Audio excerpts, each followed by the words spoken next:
Next है expression है y minus y cube. इसमें टर्म्स कौन कौन सी हो जाएंगी, एक तो y हो जाएगा और एक y minus cube, y minus y cube.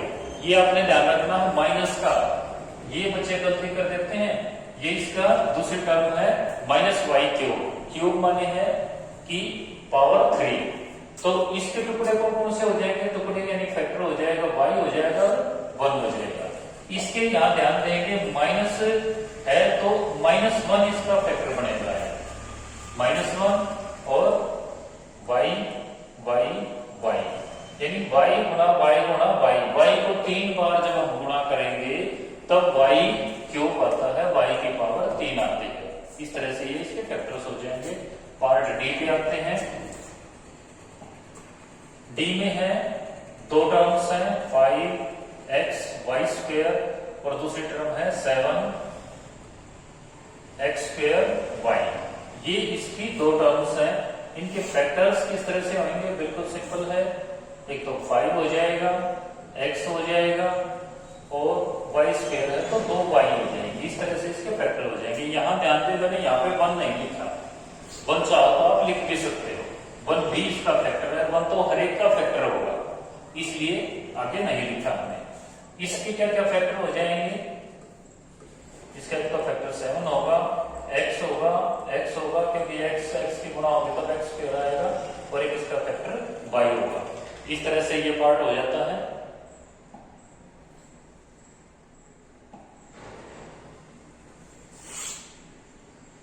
अब पार्ट डी पे आते हैं। पार्ट सी ई पे, डी हो गया हमारा। पार्ट ई में क्या क्या है, ये एक्सप्रेशन है ab plus 2b square minus 3a square. देखिए इसमें टर्म्स कौन कौन सी हैं, माइनस ab एक टर्म है और प्लस 2b स्क्वायर एक टर्म है, प्लस को लिखो या मत लिखो, और माइनस 3a स्क्वायर एक टर्म है। तो देखिए इसके फैक्टर हो जाएंगे। अब ये माइनस का है तब आपने जो 1 है वो जरूर शो करना है। ये -1 एक a हो जाएगा, एक b हो जाएगा।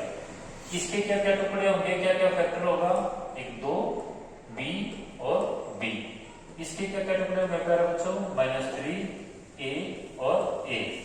इस तरह से आपने सीखा कि किस तरह से कौन कौन सी टर्म्स हैं दी गई एक्सप्रेशन में और उसमें कौन कौन से फैक्टर बन सकते हैं। इसका पार्ट बी करते हैं हम। पार्ट बी में है -4x प्लस 5, ये एक्सप्रेशन दी गई है। इसमें टर्म्स कुछ ही है, कौन कौन सी, इसमें आपने जो ट्री डायग्राम है वो शो नहीं करना है, पहले में बोल रखा है तो आपको शो करना है। तो इसमें टर्म्स कौन कौन सी हो जाएंगी, -4x हो जाएगी और 5 हो जाएगा। 5 के आगे प्लस की कोई जरूरत नहीं है, माइनस वाला है माइनस जरूर दिखाना पड़ेगा। इसके फैक्टर्स कौन कौन से हो जाएंगे, एक तो 4 हो गया इसका फैक्टर और एक x हो गया, ये तो इसके फैक्टर हो गए, और जो 5 है उसका फैक्टर 5 है। इस तरह से फैक्टर हो जाएंगे। पार्ट बी देखेंगे। पार्ट बी है -4x प्लस 5y। इसमें देखिए दो टर्म है, ये टर्म है, ये टर्म है। इसके फैक्टर कौन कौन से होंगे, -4 और x। दूसरे का इस तरह का निशान, तब दूसरे के फैक्टर दिखाने हैं 5 और y, ये इसके फैक्टर हो गए।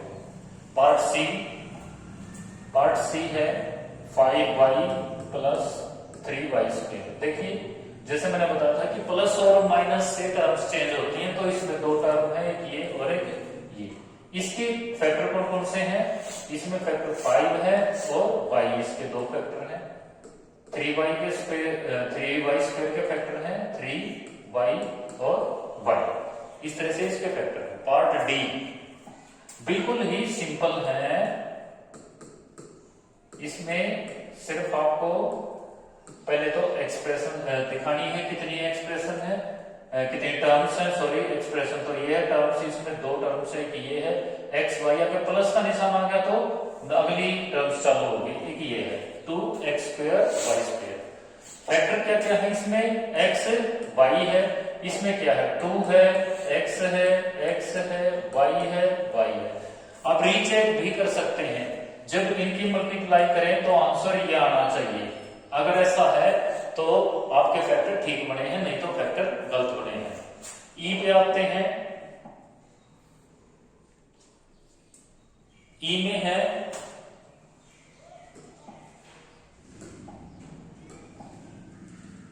में है पी क्यू प्लस क्यू। आप देखेंगे इसमें दो टर्म्स हैं, एक पी क्यू और एक है क्यू, और इसके फैक्टर हो जाएंगे, पी हो जाएगा, क्यू हो जाएगा, और इसका फैक्टर एक क्यू हो जाएगा। बिल्कुल ही सिंपल है। पार्ट एफ डिस्कस कर रहे हैं। 1.2 AB minus 2.4 B plus 3.6 A। देखिए इसमें कितने टर्म्स हैं? 1.2 AB, फिर माइनस का निशान आ गया, यानी नई टर्म चालू होगी। पहली टर्म, ये सेकेंड टर्म, फिर प्लस का निशान आ गया, नई टर्म चालू होगी, तो इसमें थर्ड टर्म। आगे क्वेश्चन आएगा, क्वेश्चन में पूछा जाएगा कि इन जो एक्सप्रेशन दी गई है उसमें कितनी टर्म्स हैं। अगर एक टर्म है मोनोमियल, दो टर्म है बाइनोमियल, और तीन टर्म है तो ट्राइनोमियल। एक पूरा क्वेश्चन इस तरह से, इसमें टर्म्स ये इस तरह से तीन टर्म्स दिखा देंगे। फैक्टर्स कौन कौन से हैं इसकी अगर मैं बात करूं तो इसके फैक्टर है 1.2 A है और B है, ये इसके इस टर्म के फैक्टर है। इसकी बात करूं, जब माइनस का निशान है तो एक फैक्टर -1 जरूर दिखाएंगे। -1 या 2.4 है तो -2.4 दिखा देंगे, ये न्यूमेरिकल कोफिशिएंट है तो 2.4, और इसका अगला फैक्टर है B। इस टर्म की बात करें तो 3.6 और A। इस तरह से आप इसके फैक्टर्स दिखा सकते हैं। नेक्स्ट पार्ट है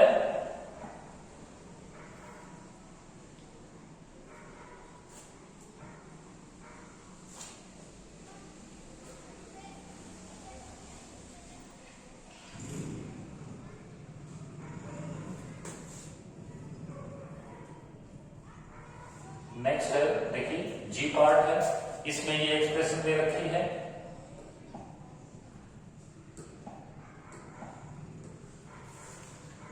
तो इसमें टर्म्स, दो टर्म्स हो गई, एक ये 3/4x और दूसरी 1/4। इस तरह से ये दो टर्म्स हो जाएंगी।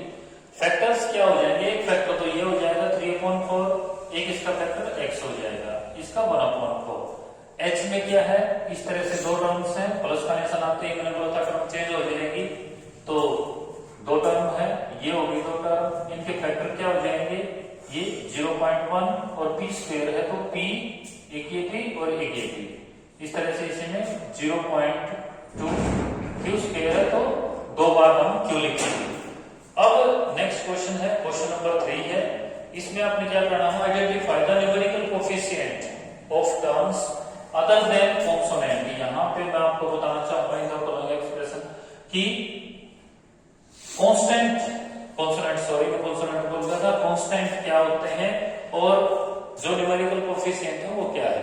कांस्टेंट देखिए दो चीज है, तो वेरिएबल, वेरिएबल होता है प्यारे बच्चों, वेरी माने बदलना, बदलने वाले, जिनकी वैल्यू चेंज हो जाती है वो वेरिएबल, जैसे ए बी सी में आ जाते हैं, या फिर कोई भी अल्फाबेट है एक्स वाई जेड, वो वेरिएबल है। कांस्टेंट, कांस्टेंट जिनकी वैल्यू चेंज नहीं हो सकती, 0 है तो 0 हो, 1 है तो 1 है, 2 है, ये जो न्यूमेरिकल नंबर है ये कांस्टेंट होते हैं, इनकी वैल्यू नहीं बदलती। तो इन्होंने कहा है identify the numerical coefficient of term, numerical coefficient बताने हैं अदर देन कांस्टेंट, कांस्टेंट नहीं बताने हैं, जो वो टर्म आपने अलग निकालनी है जो कांस्टेंट वाले नहीं है, और फिर उसका न्यूमेरिकल कोफिशिएंट बताना है। जैसे फर्स्ट पार्ट में बताऊंगा, इसमें 5 तो है कांस्टेंट, तो टर्म आपने लेनी है -3p²। इस टर्म का आपने न्यूमेरिकल कोफिशिएंट बताना है, यानी किस नंबर से इस टर्म को उड़ा कर रखा, तो इसका न्यूमेरिकल कोफिशिएंट हो जाएगा -3। यहां ध्यान दें, खाली 3 नहीं -3 होगा, अगले पेज पे इसको डिस्कस करेंगे।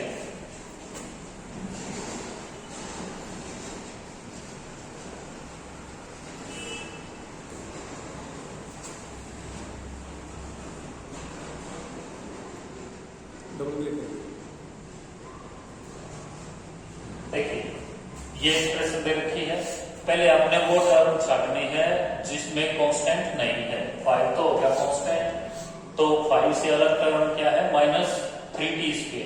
इसमें न्यूमेरिकल कोफिशिएंट है, यानी नंबर क्या है, -3, ये इसका न्यूमेरिकल कोफिशिएंट है। अगली टर्म है 1 + t + t² + t³ यानी t की पावर 3। वो सबसे पहले हमने क्या करना है, इसमें टर्म्स में वो टर्म लिखनी है जिसमें जिसमें कांस्टेंट नहीं है। इसमें कांस्टेंट 1 है, तो 1 वाली टर्म हमने नहीं लिखनी,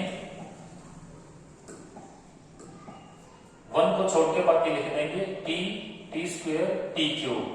इनमें न्यूमेरिकल कोफिशिएंट क्या, आपको कोई कोफिशिएंट नहीं दिखाई दे रहा है, कोई नंबर नहीं दिखाई दे रहा है, जैसे t की गुणा हो तो 1 इसका न्यूमेरिकल कोफिशिएंट हो जाएगा। अगला है t², इसमें भी कोई भी न्यूमेरिकल कोफिशिएंट आपको नहीं दिखाई दे रहा है, इसलिए 1, इसमें न्यूमेरिकल कोफिशिएंट 1। अगला एक्सप्रेशन है x + 2xy + 3y, यानी इसमें एक भी ऐसी टर्म नहीं है जिसमें जो कांस्टेंट हो, तो तीनों टर्म लिख देंगे x, 2xy, 3y। इसमें न्यूमेरिकल कोफिशिएंट आपको कोई नहीं दिखाई दे रहा, असल में क्या है, ये 1x है। जो अकेला होती है, अकेला जो वेरिएबल लिखा होता है वो असलियत में 1 होता है, उसकी 1 से मल्टीप्लिकेशन होती है, जो आपको दिखाई नहीं दे रहा, तो इसका न्यूमेरिकल कोफिशिएंट 1, 2xy का न्यूमेरिकल कोफिशिएंट 2 और 3y का 3। बिल्कुल आसान है, अगर आप ध्यान से देखोगे। अगर आपको समझने में फिर भी कोई दिक्कत होती है तो आप मेरे को फोन कर सकते हो या किसी भी तरीके से क्वेश्चन कर सकते हो। 100n + 1000n, ये दो इसमें टर्म है, टर्म अलग अलग लिख लेंगे। न्यूमेरिकल कोफिशिएंट इसका 100, इसका 1000। इस तरह से अलग है -p² q² + 7p³, 2 टर्म है इसमें।